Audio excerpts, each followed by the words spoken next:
హైదరాబాద్లోని ఆటో డ్రైవర్లకు సీఎన్జీ కష్టాలు రోజు రోజుకి ఎక్కువైపోతున్నాయి. బంకుల ముందు గ్యాస్ కోసం గంటల తరబడి ఎదురు చూస్తున్నారు ఆటో డ్రైవర్లు. తమను ఆదుకోవాలంటూ రోడ్డెక్కుతున్నారు. అమెరికా, ఇజ్రాయెల్, ఇరాన్ యుద్ధం జరుగుతున్న వేళ ఎల్పీజీ, సీఎన్జీ గ్యాస్ కష్టాలు రోజు రోజుకు పెరుగుతున్నాయి. హైదరాబాద్లో సీఎన్జీ ఆటో డ్రైవర్స్ తెల్లవారుజాము నుంచే బంకుల ముందు క్యూ కడుతున్నారు. మరోవైపు హైదరాబాద్ శివారు ప్రాంతాల్లో నగరానికి సంబంధిత ఆటోలకు కూడా సీఎన్జీ ఇవ్వడం లేదంటూ ఆందోళన వ్యక్తం చేస్తున్నారు.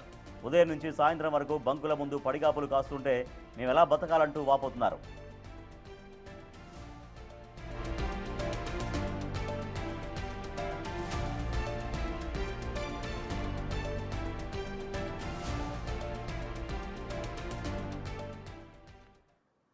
గ్యాస్ కష్టాలు కొనసాగుతున్నాయి. సో ఆటో డ్రైవర్లు గంటల తరబడి క్యూ లైన్లో నిలబడ్డా కూడా తమకు తగినంత గ్యాస్ అందించలేకపోతున్నారంటూ వాపోతున్నారు. మేము ఎలా బతకాలంటూ ఆటో డ్రైవర్లు దీనంగా ప్రశ్నిస్తున్నారు. మా ప్రతినిధి సాగర్ మరింత సమాచారం ఇస్తారు. సాగర్, ఆటో డ్రైవర్లు గంటల తరబడి క్యూ లైన్లలో ఉన్నప్పటికీ కూడా వాళ్ళకి గ్యాస్ సరఫరా సరిగా కావడం లేదని చెప్తున్నారు. సో ఎక్కడెక్కడ ఈ సమస్య ఎక్కువగా కనిపిస్తుంది సాగర్?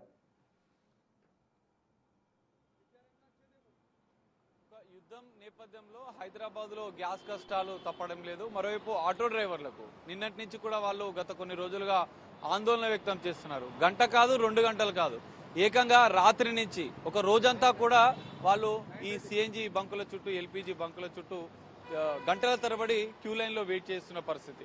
తిండి తిప్పలు లేకుండా వాళ్ళ జీవనోపాధి అంతా కూడా ఆటో మీదనే ఆధారపడి ఉంటుంది. ఒక రోజంతా కూడా నిన్న సాయంత్రం నుంచి కూడా ఇదే క్యూ లైన్లో ఉంటున్న నేపథ్యంలో వాళ్ళు ఇంకా ఆటోలు ఎప్పుడు నడుపుకోవాలి, తమ కుటుంబాన్ని ఎప్పుడు పోషించుకోవాలంటూ కూడా ఆందోళన వ్యక్తం చేస్తున్నారు. ప్రస్తుతం మనం ఎర్రమంజిల్ ఒక బంకు వద్ద ఉన్నాం, ఇండియన్ ఆయిల్ ఎల్పీజీ బంకు వద్ద. మనం చూడొచ్చు మొత్తం ఎంత క్యూ లైన్ అంటే వాళ్ళు అసలు బిగ్ టీవీ రాగానే వాళ్ళ బాధను వ్యక్తం చేస్తున్నారు. అన్న, నిన్న రాత్రి నుంచి కూడా మేము ఈ క్యూ లైన్లో ఉన్నాం. దాదాపు 2 కిలోమీటర్ల వరకు ఇదే క్యూ లైన్లో మేము ఉన్నాము. ఇప్పుడు నిన్న రాత్రి నుంచి ఉంటే ఇప్పుడు మాకు లైన్ వచ్చింది. సో ఇప్పుడు లైన్ వస్తే మేము ఎప్పుడు నడుపుకోవాలి, మా కుటుంబాన్ని ఎలా పోషించుకోవాలంటూ కూడా వాళ్ళు ఆవేదన వ్యక్తం చేస్తున్నారు. నిన్న రాజేంద్ర నగర్లో చూసాము, ఆటో డ్రైవర్లు తమ జీవనోపాధి కోల్పోతున్నాము, సిఎన్జి దొరకడం లేదు, ఎల్పీజీ గ్యాస్ ఆటోలకు దొరకడం లేదు. సో ఈ నేపథ్యంలో మేము ఎలా బతకాలంటూ కూడా రోడ్డెక్కి వాళ్ళు ఆందోళన వ్యక్తం చేస్తున్న పరిస్థితి మనం చూడవచ్చు. ఇక్కడి నుంచి చూస్తే ఎర్రమంజిల్ మెట్రో స్టేషన్ కింద ఎగ్జాక్ట్లీ ఉన్నాం. ఇక్కడి నుంచి దాదాపు 2 కిలోమీటర్ల వరకు క్యూ లైన్ ఉంది. ఈ రోడ్డు అంతా కూడా ఆటోలతోనే దర్శనం ఇస్తున్న పరిస్థితి. మొత్తం ఈ క్యూ లైన్, మొత్తం ఈ రోడ్ అంతా అటు యశోద హాస్పిటల్, విల్లామేరీ కాలేజ్ వరకు కూడా మొత్తం నిన్న రాత్రి నుంచి కూడా క్యూ లైన్లో ఉన్నాం. తిండి లేదు, తిప్పలు లేదు. ఇంకా మా కుటుంబాలను ఎలా పోషించుకోవాలంటూ కూడా వాళ్ళు ఆందోళన వ్యక్తం చేస్తున్నారు. మనం ఇక్కడి నుంచి చూడవచ్చు లైన్ మొత్తం ఇక్కడి నుంచి 2-3 కిలోమీటర్ల వరకు వాళ్ళు రాత్రంతా కూడా రోడ్లపైనే ఉన్న పరిస్థితి. ఆటో డ్రైవర్ల పరిస్థితి అత్యంత దీనంగా ఉంది. సో వాళ్ళ నిన్నటి నుంచి కూడా ఈ క్యూ లైన్లోనే ఉన్నాం, మేము మమ్మల్ని ఆదుకోవాలి, ఇప్పటికైనా గ్యాస్ కష్టాలు తీర్చాలంటూ కూడా వాళ్ళు చెప్తున్నారు. ఓవైపు ఇతర జిల్లాల నుంచి వచ్చేటువంటి ఆటోలు गवर्नमेंट क्या एक्शन ले रही, क्या कर रही गवर्नमेंट? महंगाई कम, रात में 11 बजे से है, 11 बजे से लाइन, मैं 8 बजे से धरा हुआ हूँ। सीएनजी गाड़ी फ्री मिल रहा है। सीएनजी हमारे एलपीजी नहीं मिल रहा। सीएनजी इतना फ्री मिल रहा, नो स्टॉक बोर्ड है यहाँ पे, बहुत स्टॉक होता है। मैं आगे 8 बजे से ठहरे वो, गैस नहीं मिल रहा, खाना नहीं, आओ खाना नहीं, पानी नहीं, गाड़ी पंचर हो गया, सेठ बोल रहा गाड़ी का किराया लाके दो, बोल रहा स्कूल के बच्चे लेके जाना, कैसा लेके जाना बोलो, दुनिया को परेशानी हो जा रहा। ढकल के लाया गाड़ी में नामपल्ली से ढकल के लाया गाड़ी में, गैस नहीं है। क्या सीएम साहब कर रहे बोलो? कुछ भी नहीं कर रहे, पब्लिक का परेशान कर दे रहे। ना मोदी कर रहा, ना कोई कर रहे, खाली महंगाई बढ़ा रहे। मैं तो 3 बजे रात से हूँ यहाँ पे ठहरे हुआ, गैस मिल रहा नहीं। अब मेरा तो पैर टूटेवा है, मैं लंगड़ते यहाँ तक आया हूँ। तो गवर्नमेंट क्या कर रही है हमारे वास्ते? से कुछ भी नहीं कर रही गवर्नमेंट। कोई सीएम भी आके कुछ नहीं कर रहा हमारे वास्ते।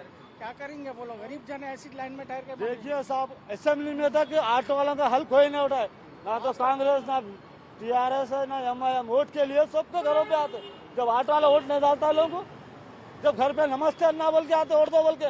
वार चल रहा है ना, इसके लिए इससे पहले कैसा वार चल रहा ना साहब, बाहर तो चल रहा, हमारा बाहर चल रहा, ऑटो वाले परेशान है। 100 रुपए में दे रहे, कोई पंप पे कारोबार भी नहीं है, फिर ओला उबेर रैपिडो खून चूस ले रहे ड्राइवर का। गवर्नमेंट क्या कर रही, डिस्ट्रिक्ट के गाड़ियां नहीं चलने का, डिस्ट्रिक्ट के गाड़ियां चल रहे, वो किसकी जिम्मेदारी है? गवर्नमेंट क्या कर रही, डिस्ट्रिक्ट के इलीगल ऑटो एंट्री कैसा हो रही? इलीगल ऑटो एंट्री है क्या पूछो? अब मैं विदाउट ड्रेस रहता मेरे को चालान डालते, तो विदाउट ड्रेस के विदाउट बोलते सो डिस्ट्रिक्ट गाड़ी कैसा एंट्री कर रहे हैं अंदर? हम 5 लाख दे के ऑटो खरीदते, डिस्ट्रिक्ट ऑटो 2 लाख में ऑटो आ रहा, तो किसका लॉस हो रहा? नहीं तो हमारे को 3 लाख वापिस दे दो, हम भी वो लोगों के साथ ही रहते। अभी जल्दी दिए तो आपको प्रॉब्लम सॉल्व हो रहा है। नहीं होता, साल में होता। रैपिडो ओला उबेर जब तक यहाँ रहेंगे किसी का साल में होगा। సో ఇది మనం చూడొచ్చు ఇంకా ఈ లైన్ వరుసగా కూడా నిన్న రాత్రి నుంచి కూడా వాళ్ళు ఈ క్యూ లైన్లోనే గంటల తరబడి నిన్న రాత్రంతా కూడా వెయిట్ చేస్తున్నారు. సో ఇది ఆటో డ్రైవర్ల కష్టాలు. ఆటో డ్రైవర్ల రక్తం తాగుతున్నారు ఓలా ఊబర్ ర్యాపిడో. వాళ్ళ నుంచి వాళ్ళ చెర నుంచి మాకు విముక్తి కల్పించాలి, త్వరగా ఎల్పిజి అందుబాటులోకి తీసుకువచ్చే విధంగా కూడా ప్రభుత్వం అధికారులు చర్యలు తీసుకోవాలని ఆటో డ్రైవర్లు డిమాండ్ చేస్తున్న పరిస్థితి. దీనంగా వాళ్ళ బాధ వ్యక్తం చేస్తున్నారు. బిగ్ టీవీతో తమ కుటుంబాలను ఎలా పోషించుకోవాలి, మేము రోజంతా కూడా ఈ బంకుల చుట్టూ తిరిగితే మేము ఇంకా ఎప్పుడు పని చేసుకోవాలి, మా కుటుంబాన్ని ఎలా పోషించుకోవాలి, ఇప్పటికైనా ప్రభుత్వం తమని ఆదుకోవాలంటూ వాళ్ళు దీనంగా వేడుకుంటున్న పరిస్థితి అయితే ఇక్కడ కనిపిస్తుంది. ఇంకా ఎప్పుడు ఆటో కష్టాలు, ఆటో డ్రైవర్లకు ఈ ఎల్పిజి గ్యాస్ కష్టాలు తీరుతాయి అనేది మాత్రం వేచి చూడాలి. Rajesh. Right, thank you Sagar. వందలాది ఆటోలు కిలోమీటర్ల మేర గంటల కొద్దీ క్యూ లైన్లో ఉన్నప్పటికీ కూడా ఆటోలకు సరిగా గ్యాస్ సరఫరా చేయకపోవడంతో తీవ్రంగా ఇబ్బందులు పడుతున్నారు. సో ఇలా అయితే ఇలా గంటల కొద్దీ రోజుల కొద్దీ మేము ఇక్కడే వెయిట్ చేస్తే మేము ఎలా బతకాలి అంటూ ఆటో కార్మికులు ప్రశ్నిస్తూ ఉన్నారు. ఈ సమస్యను వెంటనే పరిష్కరించాల్సినటువంటి అవసరం ఉందంటూ వాళ్ళు డిమాండ్ చేస్తున్నారు.